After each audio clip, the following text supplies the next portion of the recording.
감사합니다. 주님 안에서 사랑합니다. 오늘은 제 9과 말씀 같이 보시겠습니다. 응답과 함께하는 삶 기도. 요한복음 16장 24절 한 절만 같이 봅니다. 지금까지는 너희가 내 이름으로 아무것도 구하지 아니하였으나 구하라 그리하면 받으리니 너희 기쁨이 충만하리라. 아멘. 우리는 하나님의 말씀을 듣습니다.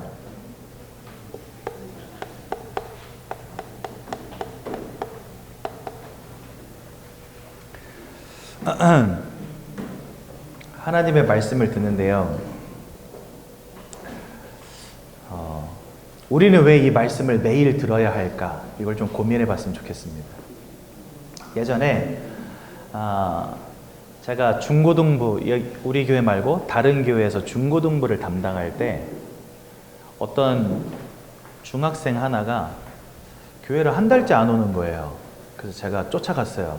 얘가 왜 안 오나 싶어가지고 신방을 간 거죠. 그래서 누구누구야 너 왜 교회 안 오니? 이렇게 물어봤어요. 그랬더니 저한테 그러는 거예요. 목사님, 그땐 제가 전도사였죠. 전도사님, 저 구원 받았죠? 그래, 너 예수님 믿으니까 구원 받았지. 저 구원 받은 하나님의 자녀 맞죠? 그치, 너 구원 받았으니까 하나님의 자녀 맞지. 저는 그 구원의 확신이 있습니다. 그러는 거예요. 아주 훌륭하구나 네가. 그래서 이제 교회 안 갑니다. 구원 받았으니까. 그래서 순간 이게 뭐지? 그 논리에 제가 넘어갈 뻔했어요. 순간. 근데 하나님이 그때 지혜를 빵 하고 주신 게 있어요. 그게 뭐냐? 그래, 네가 아주 훌륭하구나. 그러면서 이런 얘기를 했어요. 너 그거 아니? 이스라엘 백성들이 광야길을 갈 때 하나님이 만나를 주셨지. 그랬더니 네, 맞아요. 그러더라고요. 하나님이 매일마다 하늘에서 만나를 떨어뜨려 주셨어요. 그럼 이제 이스라엘 백성들이 뭐 하냐면 텐트 문을 열고 나와서 그 만나를 주워다가 먹는 겁니다. 얼마나 좋습니까? 하나님이 만나를 떨어뜨려 주시고 그걸 주워다가 먹으니까 좀 편했겠죠. 여러분, 제 몸매와 제 덩치를 보세요. 저 같으면 여러분들 같으면 밖에 나가서 그냥 그때 먹을 만큼 이렇게 한두 장만 들고 들어오시겠죠. 근데 저는 어땠을까요? 보이는 대로 그냥 쟁여놓고 그죠? 아침 먹고 점심 먹기 전에 새참으로 하나 또 먹고 하려고 막 있는 대로 쟁여다가 텐트 안에다 막 갖다 꽂아놓고 먹겠죠. 근데 중요한 게 있습니다. 그게 뭐냐? 이 만나가 원래 적어도 2, 3일 두고 먹을 수 있거든요. 그런데 이 하나님이 내려주시는 만나는요, 한 가지 특징이 있어요. 그게 뭐냐면 그 날이 지나면 다 썩어 없어져 버려요. 그러면 다음 날 또 뭐 해야 돼요? 다음 날 다시 텐트 문을 열고 하나님 아버지께로 나아가야 돼요. 그러면 그날에 하나님이 예비하신 양식이 또 내려져 있어요. 그게 하나님 말씀이에요, 여러분들. 우리가 왜 항상 말씀 들어야 되는지 아십니까? 우리는 매일마다 하나님이 주시는 은혜와 영적인 힘이 필요하다는 거예요. 이번 주일날 들었으니까 그거 가지고 쟁여놓고 1년, 3년 막 사는 게 아니라 매일매일 하나님 아버지 앞에 나아가야 살 수 있는 존재, 그게 사람입니다. 그래서 제가 그 친구에게 그렇게 얘기했어요. 너가 한 달, 두 달 교회 안 오는 건 괜찮을 거야. 근데 반년, 1년 교회를 나오지 않고 말씀 듣지 않기 시작하면 언젠가부터 뭔가 갈급함이 너에게 찾아오게 될 거야. 왜? 사람은 매일마다 하나님 주시는 말씀의 은혜가 있어야 되거든. 너가 구원받은 것은 확실해. 하나님의 자녀라는 것도 확실해. 그렇다고 해서 매일매일 하나님 주시는 은혜가 필요 없는 건 아니야. 그 친구가 그 다음 주부터 교회를 나오기 시작하더라고요. 지금까지도 잘 다니고 있는 걸로 알고 있습니다. 네. 한 영혼을 제가 구원하고 왔습니다. 그러면 여러분들, 우리는 왜 이렇게 말씀을 들어야 될까요? 오늘 이 부분을 좀 말씀드리고 그 다음에 구원의 길을 같이 나누기 원하는데요. 요한복음 1장 1절에 이런 말씀이 있습니다. 태초에 말씀이 계십니다. 처음부터 말씀이 계셨다라고 성경 말씀하세요. 그런데 그 말씀이 곧 누구시라고 되어 있냐? 하나님이시니라 이렇게 되어 있습니다. 여러분, 말씀은 하나님이십니다. 우리가 말씀을 듣는다는 것은 하나님의 음성을 듣는 것과 같습니다. 우리가 말씀을 마음에 담는다는 것은 하나님이 내 인생에 역사하신다는 것과 같습니다. 내가 말씀을 떠나지 않는다는 것은 하나님이 24시 1년 365일 일평생을 나와 함께 하시는 것과 똑같습니다. 그런데 이 말씀을 안 듣는다고요? 이게 바로 손해 중에 손해인 거예요. 많은 사람들이 스케줄이 바빠지고 돈 벌기가 빡빡해지면요, 주일날 교회 안 오고 돈 벌러 갑니다. 그거는요, 육신적인 어떤 성공과 육신적인 풍족함을 따라가는 것일지는 모르겠지만 나를 근본적으로 살게 하시는 하나님의 은혜를 포기하겠다는 말과 똑같은 거예요. 그래서 우리 인생에 말씀이 끊어진다? 하나님이 함께 하시는 축복을 잃어버리는 것과 똑같은 겁니다. 왜요? 말씀이 하나님이시니까. 그래서 여러분, 예배는 그 무엇과도 절대로 바꾸지 마십시오. 하나님을 만나는 시간, 하나님이 나에게 은혜 주시는 이 시간은 여러분들 생명을 걸고도 지키셔야 됩니다. 근데 많은 사람들이요, 예배를 가볍게 여겨요. 아유, 오늘 못 갔으면 다음 주 가면 되지 뭐. 여러분들 밥을 그렇게 드십니까? 오늘 저녁 굶었어. 그러면 어떻게 돼요? 내일 먹으면 되지 뭐 이럽니까? 아니면 집에 가자마자 여보 밥상 차려 합니까? 나 오늘 저녁 못 먹었거든 하면서. 그죠? 저는 하루 3끼 안 채우면 안 됩니다. 잠이 안 와요. 그래가지고 만약에 바빠가지고 저녁을 못 먹었다 그러면은 10시 반에 집에 들어와서도 라면 끓여야 됩니다. 오늘의 저녁은 글렀으니까 내일의 저녁으로 배를 채워야 되겠다, 이런 사람 별로 없어요. 그죠? 근데 이상하게 영적인 거는요, 다음 주부터 가지. 얼마 전에 현장에서 어떤 교회 예전에 다녔던 분을 만났거든요. 복음 전하다가. 그랬더니 그분이 저한테 재밌는 말을 해요. 코로나 때 교회를 안 나가기 시작했는데 코로나 끝나고, 코로나가 한 3년 이어졌잖아요. 코로나 끝나고 나니까 3년 동안 교회를 안 간 게 습관이 돼가지고 교회를 가야지 하면서 2년을 더 못 간 거예요. 그래서 지금 5년째 쉬고 있대요. 그러니까 이게 한번 습관이 들어가지고 예배 안 드리기 시작하니까 이제는 교회 가는 것 자체가 귀찮아진 거야. 쉴 게 따로 있지 여러분. 예배와 하나님의 말씀의 은혜를 쉽니까? 우리가 영적 존재가 아니라면 상관이 없지만 저와 여러분들은 영적 존재입니다. 여러분들 사랑하는 사람이 있어요. 근데 그 사랑하는 사람이 나에게 사랑한다고 말해주지 않으면 어때요? 서운함이 오죠. 그 사람이 나 사랑하는 거 알아. 그 사람이 나 사랑하는 거 아는데도 사랑한다 소리를 계속 듣고 싶어. 왜 그래요? 마음을 확인하고 싶고 그 사람의 사랑한다는 그 말, 그 달콤한 말을 듣고 싶고. 우리는 마음을 가졌기 때문에 그런 걸 추구합니다. 우리는 육신을 가졌기 때문에 더 나은 삶을 추구합니다. 그래서요, 돈도 더 많이 벌기를 원하고, 집도 더 좋은 집으로 가기를 원하고, 차도 더 좋은 차를 타기를 원하고, 계속해서 뭔가를 갈구하고 그것을 따라가는 욕구가 있단 말이에요. 영적인 존재이기 때문에 영적인 갈급함이 있어요. 하나님의 말씀을 들을 때에만 채워진단 말이죠. 그래서 우리는 계속해서 하나님의 또 다른 은혜와 또 다른 영적인 힘을 따라가고자 하는 욕구가 있고 그게 채워져야 살 수 있습니다. 사람은 영적 존재이기 때문에. 그래서 여러분, 이 예배와 하나님의 말씀을 듣는 것을 우리는 절대로 게을리해서는 안 되는 겁니다. 또한 이렇게 말씀하십니다. 요한복음 1장 2절. 뭐라 말씀하십니까? 죄송합니다. 1장 3절. 하나님이 이 말씀으로 천지를 창조하셨기 때문에 만물 가운데 하나님의 말씀을 통해서 지어지지 않은 것이 단 1도 없다, 이렇게 말씀하십니다. 하나님은 말씀 그 자체시고 하나님의 말씀은 창조의 능력으로 역사하신다는 거예요. 여러분들, 그래서 하나님의 말씀이 우리 가운데 임하고 하나님이 우리 가운데 임하시잖아요. 우리의 모든 것이 살아납니다. 우리의 모든 것이 회복됩니다. 여러분들 안에 있는 모든 것들이 치유되어져 버립니다. 진짜 신기해요. 사람들은 말합니다. 정신 문제는 세상의 약으로, 방법으로, 돈으로 잘 해결되어지지 않는다라고 말합니다. 근데 희한하죠? 말씀 들을 때 이 사람들이 살아난다니까요. 저는요, 과거에 우울증 시달리다가 말씀 들으시면서 치유되신 분들 참 많이 봤어요. 왜요? 창조의 능력으로 역사하시는 말씀.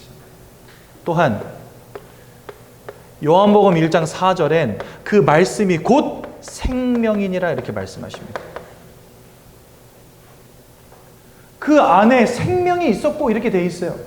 즉 하나님의 말씀을 들을 때 우리 안에 모든 것 다 살아나는 겁니다. 우리의 영혼을 소생시키시고 우리의 마음을 치유하시고 우리의 삶을 변화시키시는 겁니다. 그게 바로 생명이에요. 이 생명의 말씀 여러분 들어야 되겠죠. 또한 이 말씀은 사람들의 빛이다 말씀하십니다. 예수 그리스도의 말씀이 우리 인생에 임할 때 우리 인생을 뒤덮은 모든 흑암의 권세가 떠나가는 겁니다. 여러분 이사야서 60장 1절에서 2절에 보면 일어나라 빛을 발하라 이렇게 말씀하세요. 그러면서 뭐라 말씀하시냐? 이는 여호와의 영광이 내 위에 임하였음이니라. 어두움과 캄캄함이 온 땅과 만민을 가리우려니와 우리는 여호와의 영광이 임한 하나님의 자녀가 되었으니 이제는 일어나서 그 빛을 발하라. 하나님의 말씀이 우리 인생에 임할 때 여러분들을 덮은 어두움과 캄캄함의 역사가 떠나가는 거예요. 빛으로 임하시는 겁니다. 이 말씀이.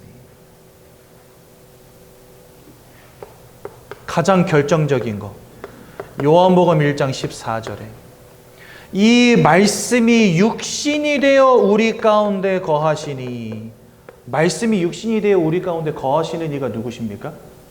네, 그분이 바로 성육신하신 예수 그리스도이신 것입니다. 그러니 보십시오.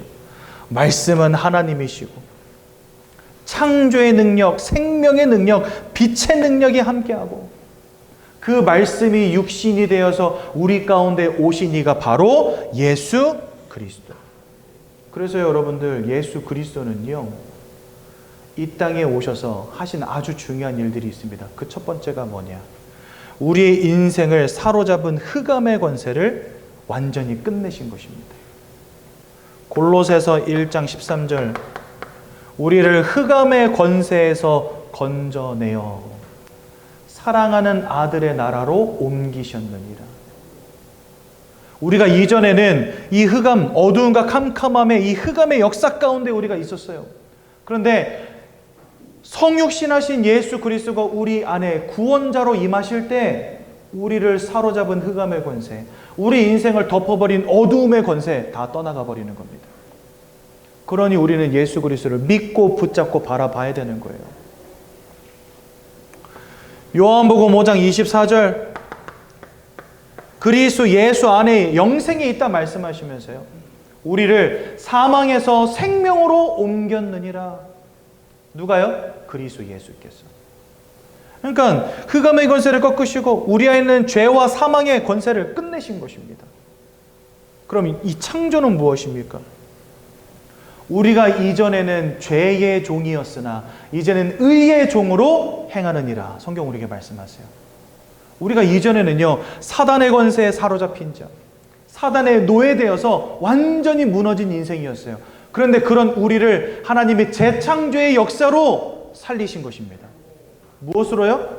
하나님의 자녀로. 요한복음 1장 12절.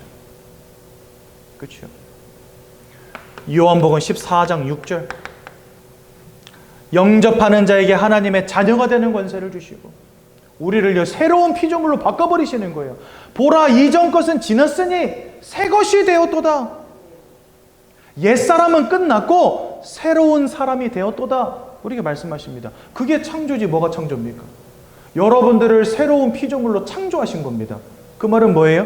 과거 사단의 권세에 사로잡혀 하나님을 잃어버린 채 방황했던 우리 인생을 하나님의 자녀로 바꿔버리신 겁니다. 그래서 예수님은 본인을 두고 내가 곧 길이요 진리요 생명이니 나로 말미암지 않고는 하나님 아버지께로 올 자가 없느니라.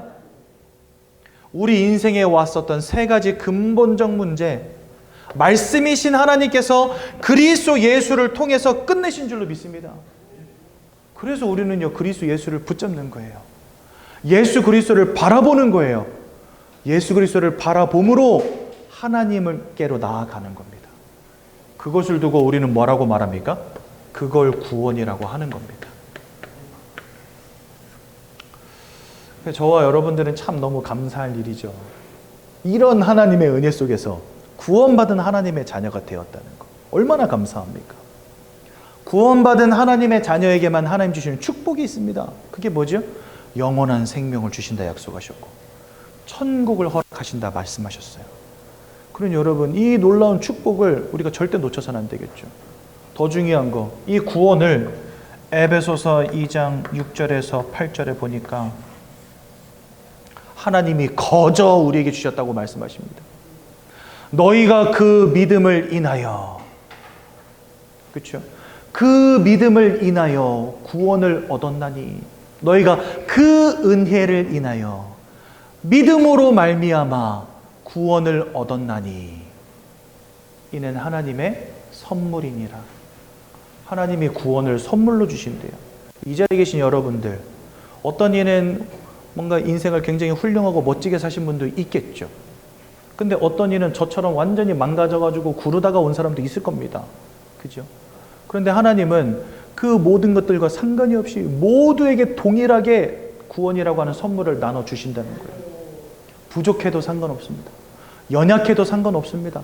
하나님이 우리의 부족함, 연약함을 다 아십니다. 그러시면서 모든 이들에게 동일하게 주시는 것입니다. 유대인에게나 헬라인에게나 하나님이 주시는 이 의는 차별이 없느니라. 하나님이 주시는 이 구원의 축복은 차별이 없어요. 이 땅에는 전도 많이 하는 훌륭한 목사님들도 있습니다. 근데 일평생 전도 한 번도 못한 연약한 성도도 있습니다. 차별이 없어요. 하나님 주시는 구원의 의는. 왜요? 잘해서 준 게 아니기 때문에.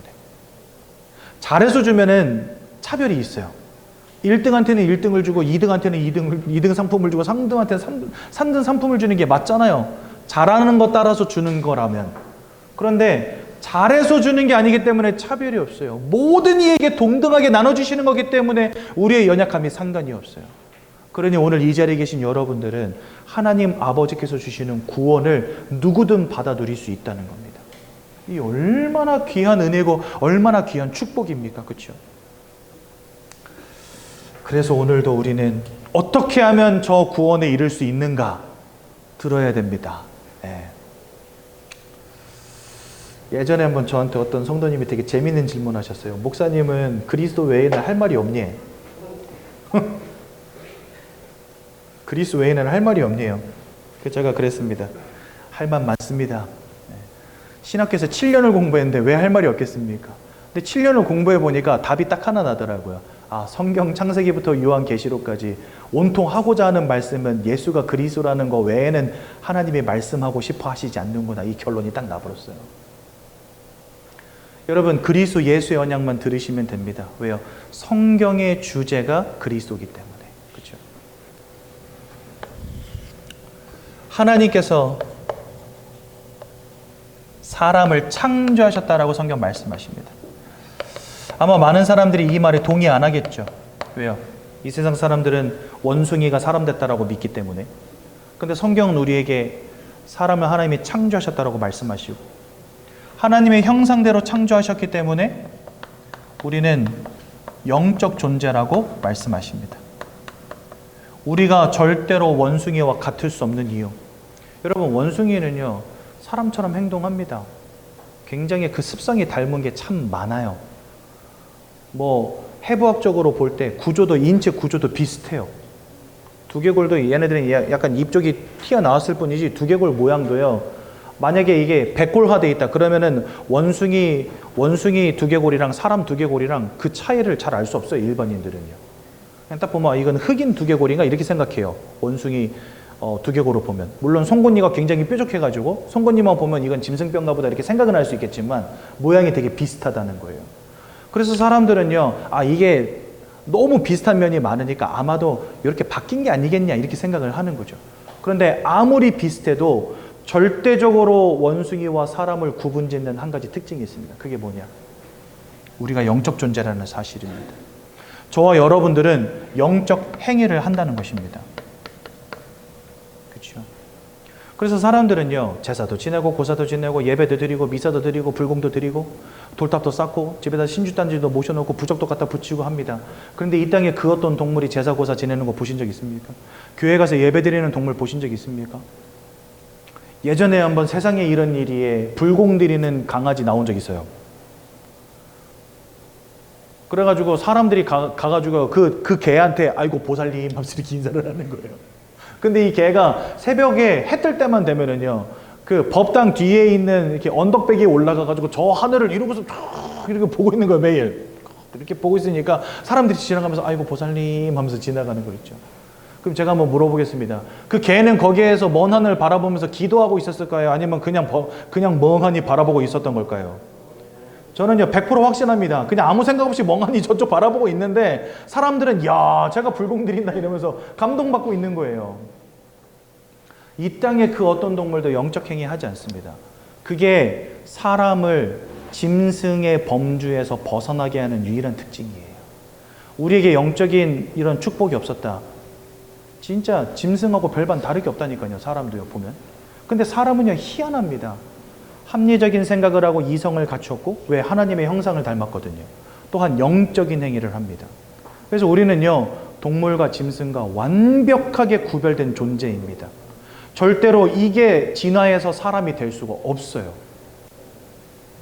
그러면 왜 하나님은 처음부터 우리를 이렇게 하나님의 형상을 따라 영적 행위를 하는 영적 존재로 만드셨을까요? 그것은 하나님과 교제하고 하나님과 함께하는 축복을 누리라고 우리를 영적 존재로 만드신 겁니다. 여러분, 우리는 하나님을 볼 수 없어요. 하나님을 만질 수 없어요. 하나님을 들을 수도 없어요. 그렇죠? 그런데 성경 창세기 보면은요, 창세기 3장에 보면 이런 말씀들이 나와요. 아담과 하와가 선악과를 따먹은 다음에 갑자기 이런 구절이 나옵니다. 동산을 거니시는 하나님의 음성을 듣고 하나님의 낯을 피하여 나무 뒤에 숨었더라 이렇게 되어 있어요. 자, 우리 하나님은 영이시기 때문에 손으로 만질 수 없고 눈으로 볼 수 없는데 이 아담과 하와는 동산을 거니시는, 동산을 거닌다는 건 뭡니까? 하나님이 걷고 있는 걸 봤다는 거예요. 그리고 그 하나님의 음성을 듣고, 들었다는 건 뭐예요? 하나님의 음성이 귀에 들렸다는 거예요. 그리고 그 하나님의 낯을 피하여 나무 뒤에 숨었다는 건 뭡니까? 하나님과 대면할 수 있었다는 겁니다. 그렇죠? 대면할 수 있었던 그 하나님의 낯을 피해서 나무 뒤에 숨은 거거든요. 그러니까 이때 당시에 지금 우리로서는 상상이 잘 안 가요. 왜? 우리는 하나님의 낯을 대면할 수 없고 하나님의 음성을 들을 수 없고 하나님을 두 눈으로 볼 수 없잖아요. 그런데 우리가 창세기 3장 문제로 영적인 모든 축복을 잃어버리고 타락하기 이전에는 하나님과 함께하는 축복을 실제 삶 가운데서 누렸었다는 거예요. 하나님을 보고 듣고 하나님을 대면했던 존재라는 겁니다. 사람이라는 존재가. 그러니까 우리는 근본적으로 하나님, 영이신 하나님과 함께하는 축복을 누리는 영적 존재로 처음에 지어졌다는 거예요. 사람은요, 마음이 행복해야 살 수 있습니다. 그렇죠? 그리고 육신의 풍족함을 늘 추구합니다. 왜 그럴까요? 마음을 가졌기 때문이고 육신을 가졌기 때문입니다. 저와 여러분들이. 사람은요, 외로우면 살 수가 없어요. 그래서 사랑도 하고 결혼도 합니다. 배고프면 살 수가 없어요. 그래서 일도 하고 돈도 법니다. 마음과 육신을 가졌기 때문에 그래요. 그것처럼 우리는 영혼을 가진 영적 존재기에 하나님과 함께하는 영적인 풍성함 속으로 들어가지 않으면 살 수 없는 존재라는 거예요. 그래서 하나님과 함께하는 영적인 풍성함, 마음의 행복과 평안함, 육신의 건강과 풍족함, 이 세 가지가 딱 이루어졌을 때 우리가 진짜 행복을 찾을 수 있는 거거든요. 그런데 가장 중요한 하나님과 함께하는 이 축복을 지금 우리는 잃어버린 채 살아갔던 겁니다. 지금까지. 이 땅을 살아가는 모든 사람들 이 영적인 축복과 행복을 다 잃어버린 채 살아가고 있어요. 그래서 성경에 보면 뭐라 말씀하십니까? 시편 14편 1절에 어리석은 사람은 그 마음에 이르기를 하나님이 없다 하는도다. 이건 뭐예요? 그러니까 영적으로 완전히 어두워져 버린 거예요. 어느 정도로 어두워졌냐? 고린도후서 4장 4절에 보니까 이 세상의 신이 믿지 아니하는 자들의 마음을 가리웠다 이렇게 되어 있습니다. 눈에 보이지 않지만 하나님을 대적하고 살아가는 사단과 귀신의 무리, 얘네들이 이 땅을 살아가는 모든 사람들의 마음을 혼미하게 하여서 가리워버려서 하나님의 형상이신 예수 그리스도의 영광의 광채를 보지 못하게 만들었다. 한마디로 우리를요, 영적인 축복, 우리에게서 영적인 축복을 다 앗아가 버린 거예요. 영적인 축복을 다 잃어버리게 된 겁니다. 그러면 이 영적인 축복을 잃어버리게 된 계기가 무엇일까요? 그게 바로 창세기 3장에 나옵니다. 하나님을 대적한 존재 사단이 아담과 하와로 하나님이 따먹지 말란 선악과를 따먹는 원죄를 짓게 만들고, 그 결과로 모든 사람들이 하나님을 떠나는 문제 가운데 빠지게 만들었다고 성경 말씀하세요. 예. 하나님과 함께 되는 인생이 하나님을 잃어버리게 된 겁니다. 더 중요하게 에베소서 2장 1절엔 죄와 허물로 우리가 영적으로 완전히 죽어버렸다 이렇게 말씀하세요. 그러니까 우리가 영적으로 완전히 사망 가운데 이른 거예요. 영적인 부분이 죽어버려서 이제는 뭐만 남았냐? 육신적인 것만 추구하게 된 겁니다. 마음의 것만 신경 쓰며 살아가게 된 겁니다. 그래서 여러분들 지금 이 땅을 살아가는 모든 사람들은요, 육신적으로 성공하길 바라고 마음이 평안하길 바래요. 그런데 영적인 것은 전혀 신경 쓰지 않아요. 왜요? 영적으로 완전히 죽어버렸어요. 영적인 축복을 완전히 잃어버렸어요.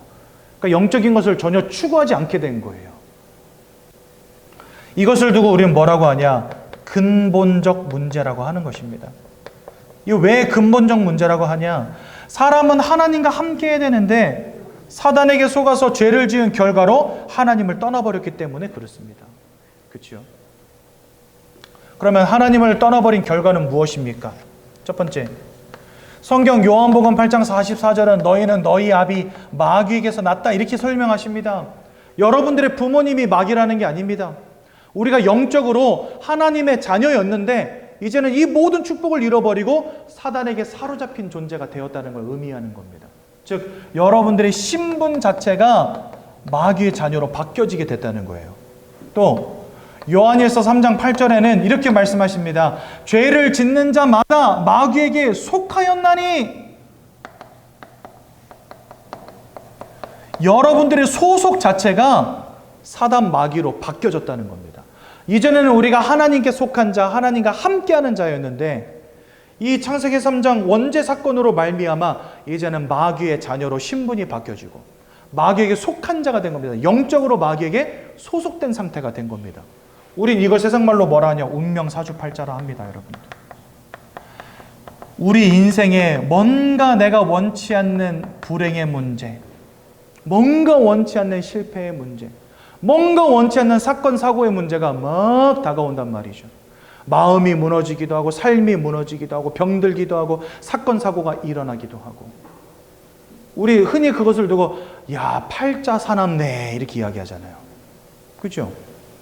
그런데 그렇게 여러분들의 인생을 붙잡고 고통 가운데로 불행 가운데로 문제 가운데로 계속해서 여러분들을 집어넣고 문제를 가져다 주는 영적 존재가 있다는 겁니다. 그게 바로 누굽니까? 네, 그게 바로 사탄 마귀라는 겁니다. 그러니 우리는 유추해 볼 수 있죠. 아, 그렇구나. 우리가 말하는 그 운명과 사주팔자의 주관자가 바로 저 사단이구나.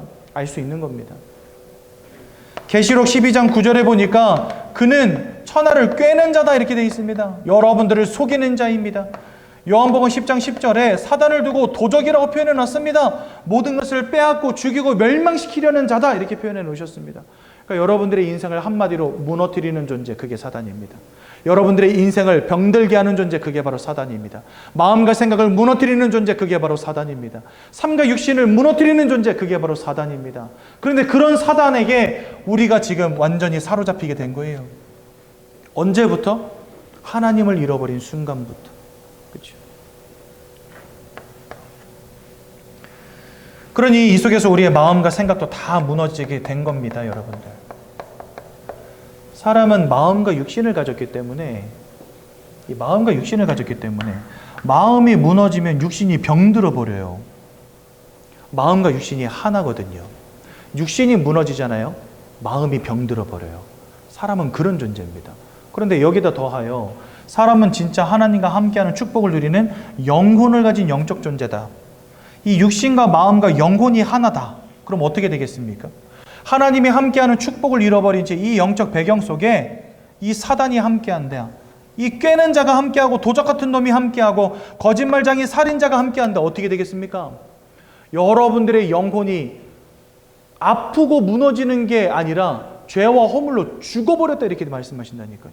즉 영적 사망을 불러일으킨 존재가 바로 사단이라는 거예요. 내 마음이 조금만 아파도 육신이 막 부들부들 떨리고 무기력에 빠질 텐데 이거는요 아픈 정도가 아니에요. 여러분들의 영혼을 사단이 영적 사망 가운데 가둬버렸다니까요. 어떻게 되겠습니까? 그 속에서부터 여러분들의 마음과 생각이 무너지는데 이건 답도 없어요. 브레이크도 없어. 제가 여러분들 예전에 한번 어렸을 때 저희 부모님하고 같이 이제 할아버지 산소에 성묘를 간 겁니다. 성묘를 가는데 이제 저는 이제 자전거가 있으니까 자전거를 타고 이렇게 갔단 말이죠. 근데 하필이면 그 자전거가 며칠 전에 브레이크가 고장 나 있었어요. 브레이크가 고장 나 있는데 거기 할아버지 성묘를 가려면은 이렇게 좀 야트막한 야산을 하나 건너야 됩니다. 도로가 요렇게 해가지고 저 뒤로 해가지고 요렇게 해서 이렇게 해가지고 이렇게 내려가는 그런 도로거든요. 근데 제가 자전거를 타고 신나게 올라간 거죠. 신나게 올라가다가 이쯤 왔는데 여기서부터는 갑자기 내리막이에요. 내리막이라서 이제 좋다고 막 내려가고 있는데 브레이크가 안 들잖아요. 속도가 안 줄어드는데 이 내리막길의 끝에는 좌회전 길이 아주 급하게 있어요. 근데 제가 내려가는데 이 브레이크를 못 세우고 좌회전을 못하고 그냥 직진을 해가지고 덤불 속으로 갖다 꼬라 박은 거예요. 한마디로. 꼬라 박았는데 기절했어요. 그래서 정신 차려보니까 집에 와 있더라고요. 정신 차려보니까 집이야. 자전거는 앞바퀴가 아예 찌그러져가지고 버렸고 아버지가 이러고 새끼 하면서 들쳐업고 집까지 오신 거예요. 정신 차려보니까 집이에요. 그래서 엄마, 아버지, 할머니, 할아버지 삥둘러 앉아가지고 괜찮냐? 이러고 계시고. 여러분 인생 브레이크 없잖아요. 큰일 납니다. 작살 납니다. 네. 그런데 진짜 이 마음과 생각이 한번 무너지기 시작하면요. 답도 없어요. 병원 가서 약 먹는다고 의사 만나서 상담한다고 해결되는 게 아닙니다. 왜 그럴까요? 사람은 영적 존재기에 영적인 무너짐 속에서 오는 마음과 생각의 무너짐이기에 이 근본적 문제가 해결되어지지 않으면 이 영적인 부분이 해결되어지지 않으면 앞으로도 이 마음과 생각의 문제는 절대 해결되지 않을 겁니다. 아무리 좋은 환경을 갖춰도 소용없어요. 영혼이 무너짐 속에서 마음이 무너지는 것이기에 돈을 많이 벌어서 우리의 영혼이 치유되어질 수 있다면 세상은 발전하면 할수록 행복도도 높아질 겁니다. 근데 사실 현실은 그렇지 않아요. 세상은 점점 발전하지만 마음과 생각의 문제 가진 사람들의 숫자도 점점 늘어나고 있어요. 세상은 점점 발전하지만 사람들의 마음과 생각은 계속 무너지고 있어요. 왜 그럴까요? 영적 존재. 그래서 너무나 많은 사람들이 우울증으로 조울증으로 살아갑니다. 악몽에 시달리기도 하고 환청을 듣기도 하고 환상에 빠져 살아가기도 합니다. 과대망상과 같은 이런 문제에 빠지기도 하고요. 조현병과 같은 문제에 빠지기도 하고요. 그렇죠? 노이로제 혹은 스트레스 이런 것 때문에 사람들이 살아가지 못하고 약을 먹지 않으면 안 되는 인생 다 되어버렸다니까요. 그 속에서 삶도 육신도 무너지고 있는 겁니다. 여러분들.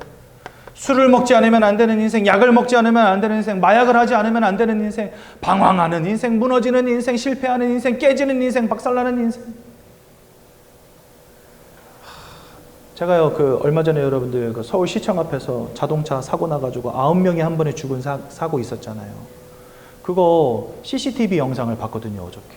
와, 저 진짜 깜짝 놀랐습니다.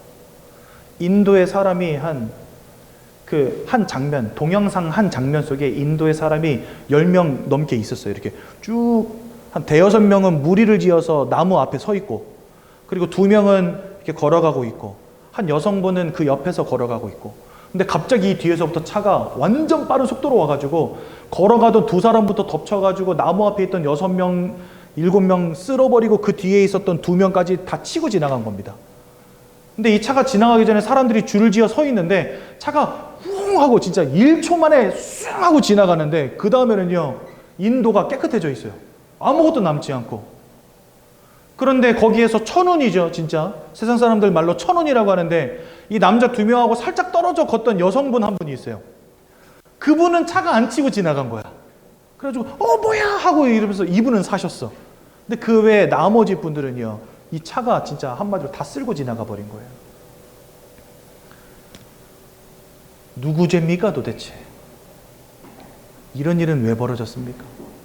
너무나 고통스럽고 너무나 안타깝지만, 이게 여러분들 내가 돈 열심히 벌고 스펙을 쌓고 착하게 성실하게 산다고 피해질 문제입니까? 아니라니까요. 여러분, 돈 많이 버는 것도 중요하고 공부 열심히 하는 것도 중요하고 착하게 열심히 살아가는 것도 중요합니다. 하지만 하나님의 영적인 지키심 속으로 들어오는 것 또한 중요하다는 거예요. 그런데 사람들은요, 이걸 몰라. 운명과 사주팔자 속에서 내가 왜 고통당하는지, 왜 무너지는지 알지도 못한 채 고통당하고 무너지는 영혼들 너무나 많습니다. 사람은 영적 존재입니다. 여러분들 잘 아셔야 됩니다. 이 운명과 사주팔자라는 것으로 인생을 사로잡고 무너뜨리는데 답이 없어요. 구슬한들 되겠습니까? 부적을 붙인 들 되겠습니까? 안 된다는 거예요. 너무나 많은 사람들이 삶과 육신이 무너진 거죠. 근데 그 영상 보는데 너무 안타깝더라고요. 도대체 저 덧없이 쓰러져 버린 저 9명의 그 영혼들 생각해 보니까 너무 안타까운 거예요. 근데 여러분, 더 안타까운 건 뭔지 아십니까? 너무 끔찍하게 돌아가셨잖아요. 근데 저는 솔직히 그렇습니다. 지금 목사가 되고 나서 장례를 굉장히 많이 인도했어요. 지금까지. 진짜 1년에 적어도 15번, 20번은 하는 것 같아요. 15번, 20번까지는 아니고 적어도 5번 이상은 하는 것 같아요. 연애. 적어도 10번 정도씩은 하는 것 같아요. 적어도. 제가 지금 벌써 안산에 와서 여기서 부교역자로 심우한 지가 지금 10년이 넘었거든요. 그러니까 제가 적어도 100분은 천국으로 환송시켜 드린 것 같아요. 근데 제가 이렇게 장례를 인도하면서 든 생각이 있어요. 어떤 생각이 들었냐?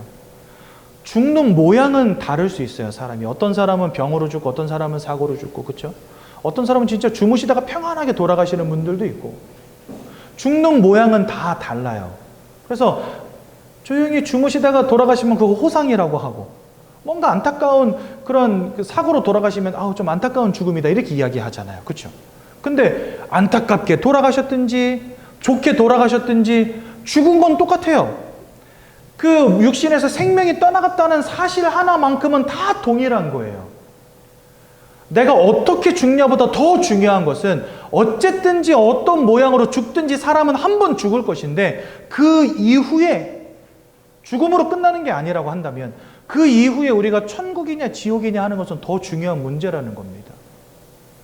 여기서 안타깝게 돌아가셨죠. 그 9분의 생명이 진짜 안타깝게 생각합니다.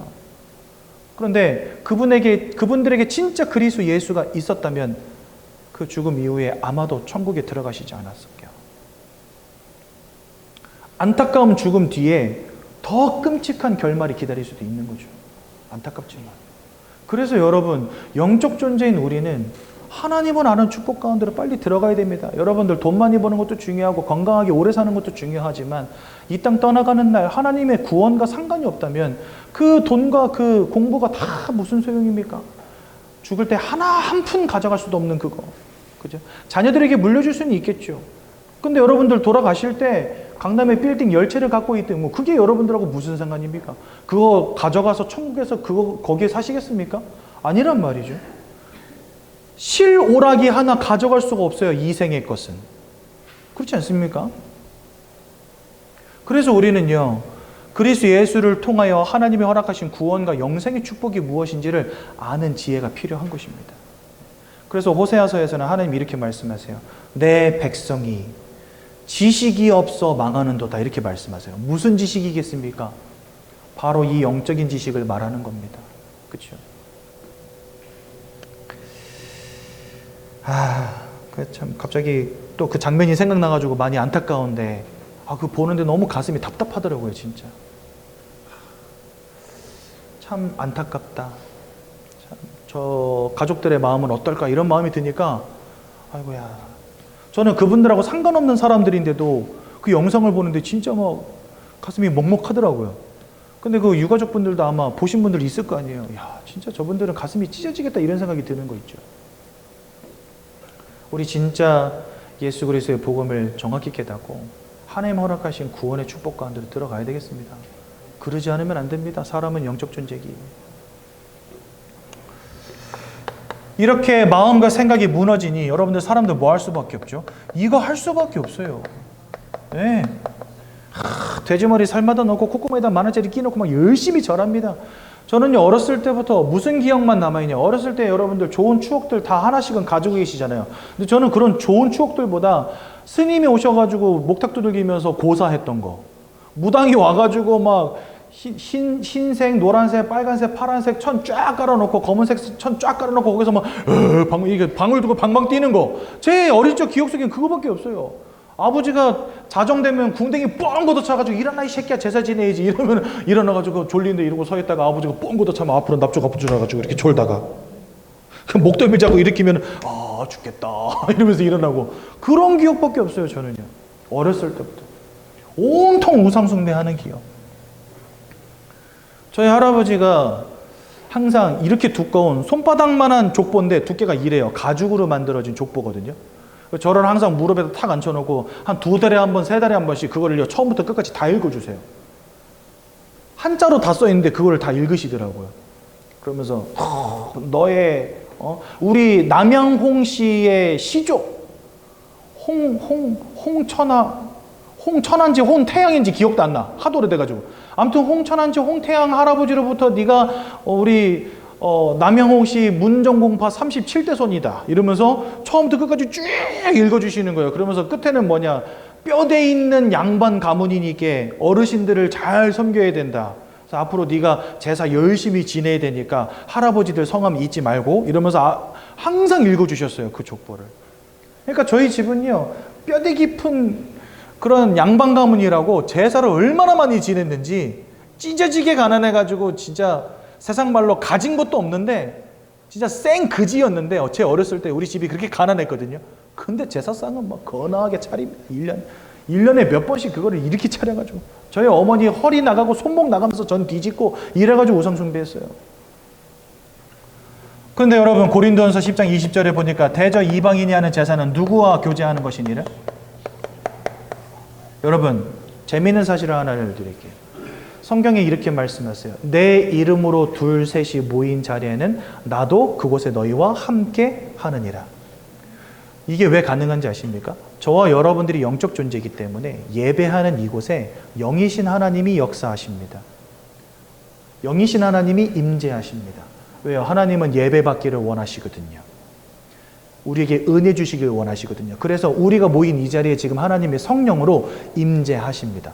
바꿔 말하면 우리가 우상 숭배하는 그 자리에, 돼지머리 살마다 놓고 절하는 그 자리에, 염불을 외고 고사 지내는 그 자리에, 제사상을 차려놓고 온 가족이 함께 절하는 그 자리에 또한 영적 존재들이 역사합니다. 그게 누굴까요? 그게 바로 귀신이라는 거예요. 그래서 우리 교회는 이거 하지 말라고 가르칩니다. 그랬더니 또 어떤 사람들이 이 애미애비 없는 것들 이러면서 저희한테 막 손가락질하고 욕해요. 제가 한 번은 무당집 전도한다고 갔거든요. 문 열고 들어갔는데 박수무당, 저처럼 등치 큰 아저씨가 앉아가지고, 이게 보통 그러지 않는데, 보통은 법당이 이렇게 거실이 있고 그 다음에 거실 뒤편에 문이 있고 그 뒤에 법당이 있는 게 보통이거든요, 무당집이. 근데 이 집은 문을 열자마자 법당이 있더라고요. 문을 열자마자 법당이 있는데 저처럼 등치 큰 아저씨가 양반 다리하고 앉아가지고, 제가 문 열자마자 책상을 땅 때리면서 어디 애미애비 없는 것들이 왔냐면서 아니, 교회에서 왔다고 얘기도 안 했는데 문 열자마자 귀신같이 알아보는 거 있죠. 애미애비 없는 것들 왔다고. 그래서 제가 한마디 했죠. 내가 왜 애미애비 없습니까? 어머니 아버지 멀쩡하게 살아계신데. 그랬더니 그럼 왜 제사 안 지내는데? 너는 하늘에서 떨어졌냐? 이러면서 막 뭐라 그러시는 거예요. 제사 안 지내는 걸 불효라고 말합니다. 물론 그렇게 생각할 수도 있겠죠. 근데 제가 여러분들에게 진짜 진지하게 물어봅니다. 여러분들 제사 왜 지내십니까? 부모님한테 효도하려고 지내십니까? 아니요. 그 마음 한켠에 어떤 생각 있죠? 이거 안 했다가는 절단 난다. 제사 안 지냈다가는 절단 날 수 있다. 그러니까 허리가 끊어지고 손목이 나가도 전 열심히 뒤집는 거예요, 여러분들. 그리고 저는요, 솔직히 말해서 진짜 효도다 그러면 1년 365일 하루 3끼씩 하면 그게 여러분 12,000끼인데, 그죠? 1200끼인데 1200끼 중에 딱 한 상 차려놓고 효도했다고 말하기 있깁니까? 그 진짜 부끄러운 거 아닙니까, 여러분들? 살아계실 때 잘하면 돼요. 효도는 살아계실 때 잘하는 거예요. 돌아가신 다음에는 그냥 그동안에 부모님하고 추억, 그거 회상하고 그거 생각하면서 엄마 보고 싶어. 이걸로 충분해요. 그죠? 뭐 밥상 차려놓는다고 어머니 아버지가 오셔서 그 밥상 먹고 갈 것 같습니까? 아니요. 돌아가셨어요. 그 영혼은 천국에 들어가 계십니다. 지금. 그죠? 성경은 말씀하십니다. 귀신과 교제하는 것이니라. 그래서 우리는요, 제사고사 하지 말라고 가르칩니다. 효도하지 말라는 게 아니라. 성경은요, 내 부모를 공경하라 분명히 돼 있어요. 부모님을 공경하고 부모에게 효도하라고 분명히 돼 있습니다. 제사고사 지내지 말라 그랬지 효도하라 돼 있어요. 여러분, 여름입니다. 열대야 때문에 잠 못 잡니다. 부모님들 에어컨 빵빵하게 틀어놓고 주무실 수 있도록 용돈 좀 팍팍 넣어드리고 전화 좀 하시고. 얼마 전에 저 아버지한테 전화 왔어요. 아버지 웬일이세요? 그러니까 야, 가족이 웬일이세요? 하면 되겠냐? 뜨끔. 아버지 첫 마디가 야, 가족이 웬일이세요? 하면 되겠냐? 너나 나나 오죽 전화를 안 하면 아버지 웬일이세요? 라는 말이 나오는 게 맞냐? 그러면서 아들아, 하나밖에 없는데 전화 좀 해라. 그래서 아버지 바빠요. 안 가. 그래도 전화 좀 해라. 그래서 저희 아버님이 예전에 안 그러시는데 이제 70세 넘어가시니까 외로움을 많이 타시는지 요즘에 전화가 자주 와. 아들 뭐 하는데? 이러면서 전화 와요. 저 사역하지. 그래. 그래도 전화 좀 해라. 이러면서 그러시고. 아버지한테 전화 좀 많이 드리고 어머니한테 전화 좀 많이 드리고. 여러분들 그게 효도지 뭐가 효도입니까? 돌아가신 다음에 1년에 한번 제사상 차려놓고 아버지 나 효도합니다 할 겁니까? 우상 숭배는 귀신과 교제하는 것입니다. 더 중요한 거 히브리서 9장 27절에 사람 한 번 죽는 것은 정했다 말씀하십니다. 저나 여러분들 누구나 다 한 번 이 땅 다 떠나갑니다. 그런데 그 이후에 뭐가 있다 말씀하시냐? 심판이 있다 말씀하신다니까요. 여러분들. 이 심판을 우리가 어떻게 피하겠습니까? 아까 제가 요한복음 5장 24절 썼죠. 거기에 뭐라고 되어 있는지 아십니까?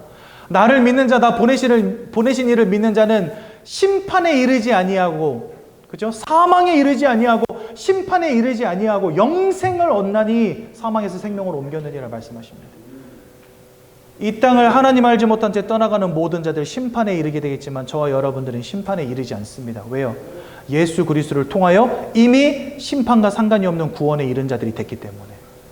그러니 우리가 그리스도를 통해서 이 사단의 권세로부터 해방되어지지 못한다면 결국 심판에 이르는 것입니다. 어떤 심판입니까? 계시록 20장 10절에 보니까 이 사단은 그를 따르는 사자들, 거짓 선지자들, 짐승의 표를 가진 자들 다 불못에 던지우리라. 그게 하나님의 심판입니다. 지옥에 들어가게 된다는 거예요.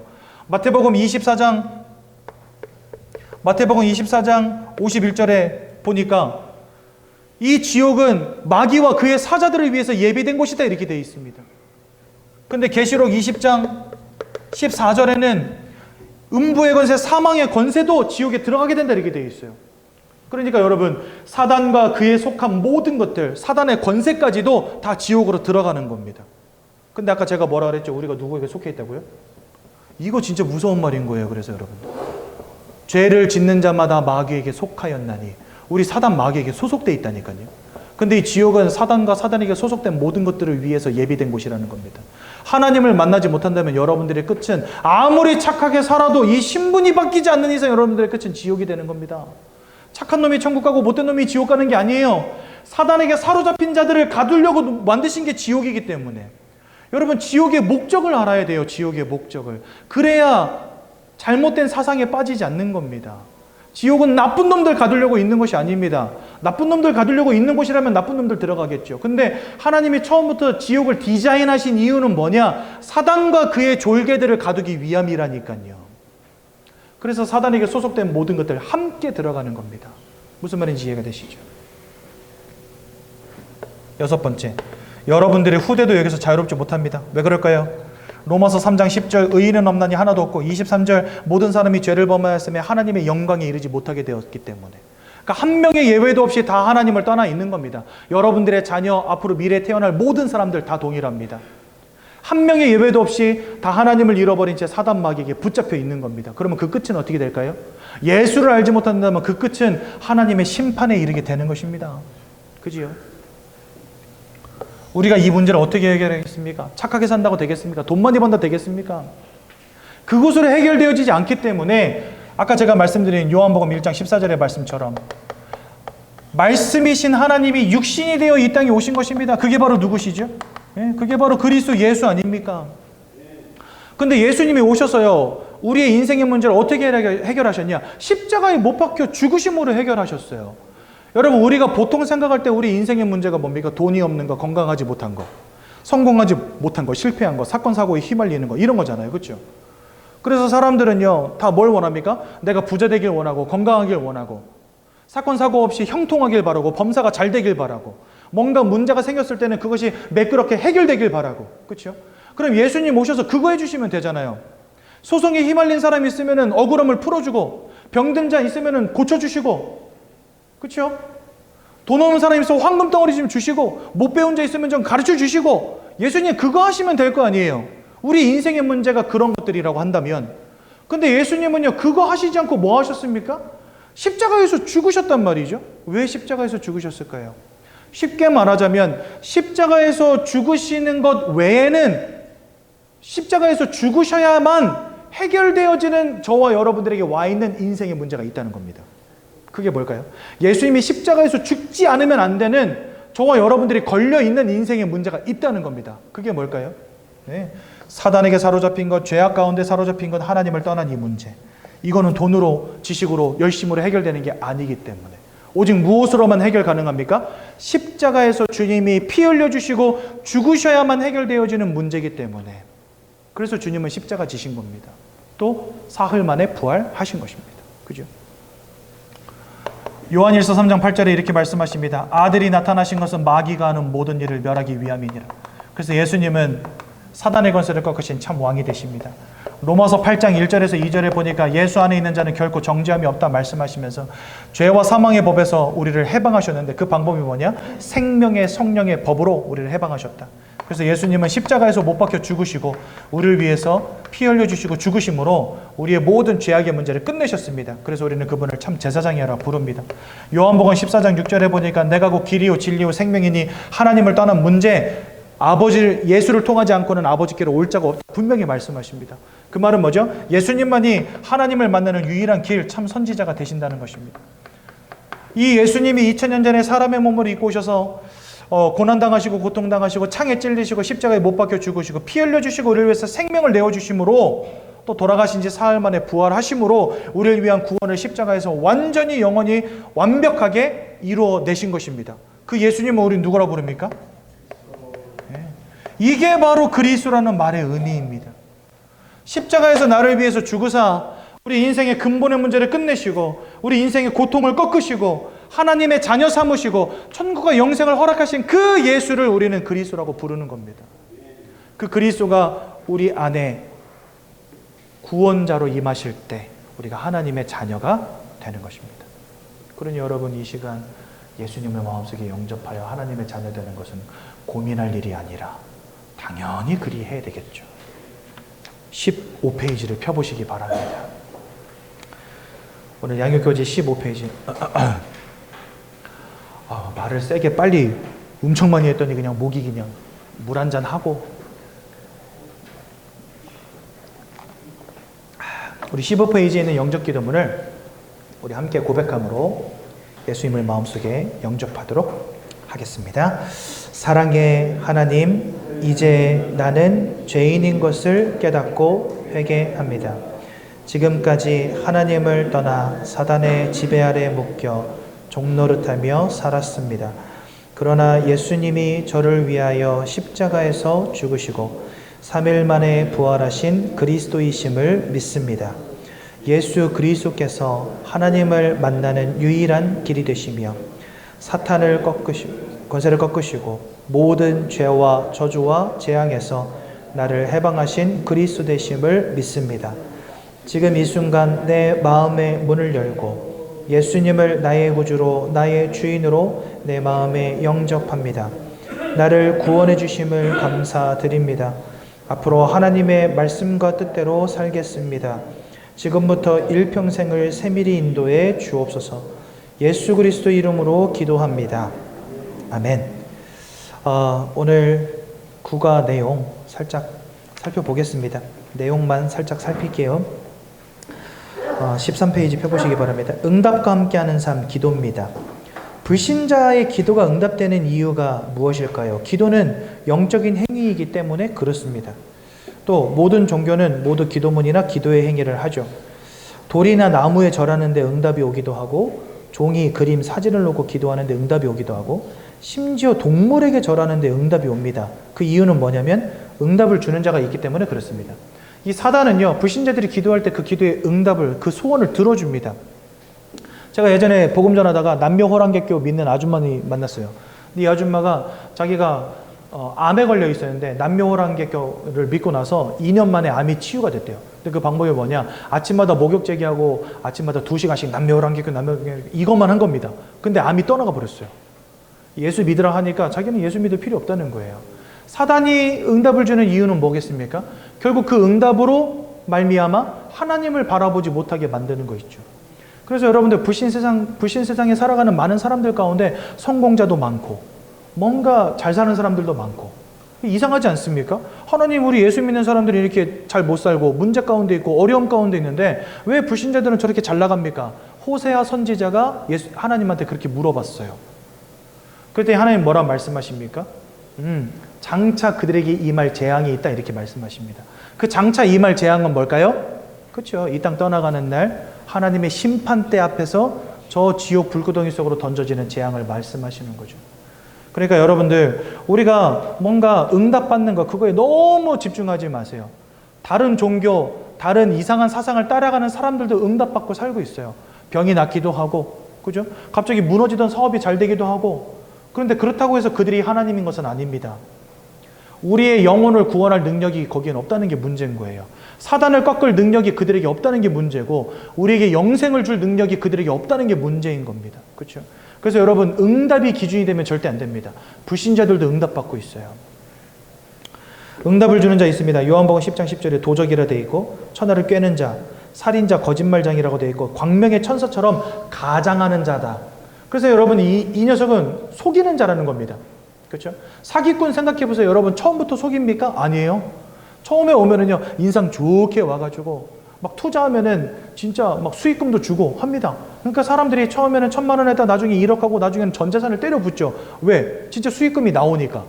그래서 큰 돈이 모이면 들고 날라버리는 거예요. 그게 사기꾼이잖아요.